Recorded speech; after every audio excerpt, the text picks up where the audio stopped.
છોટાઉદેપુરના ક્વાંટ તાલુકાના અંતરિયાળ આંબા ડુંગર ગામમાં પાણીની સમસ્યા જોવા મળી છે।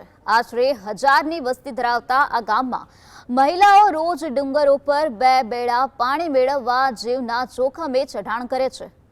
ઉનાળાના તાપમાં ઢોળાવ પરથી ઉતરતી વખતે અકસ્માતનો ભય સતત રહે છે।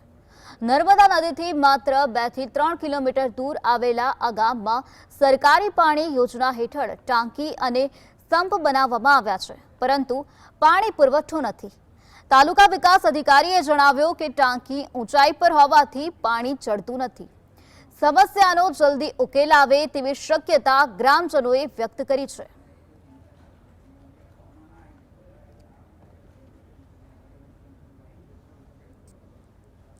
અમારે પાણીનું બહુ તકલીફ છે। દાડાના 4 આટા 5 આટા પાણી લઈ જઈએ છીએ, નાવાનું પણ રહી જઈએ, પણ અમે તો કાંથી પાણી લાવીને પીએ, પણ અમારે ઢોર બોકરાનું બહુ તકલીફ છે। જનાવરની બીક લાગે અમને।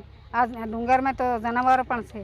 આકો બનાવ્યો, સોકલી મૂકી આપ્યો, એ પણ ઘરે ઘરે નથી। કોઈના ઘરે છે, કોઈના ઘેર પાણી નથી, સોકલીઓ પણ નથી। અને સોકલી બનાવી મૂકીને આવેલી પણ તો પણ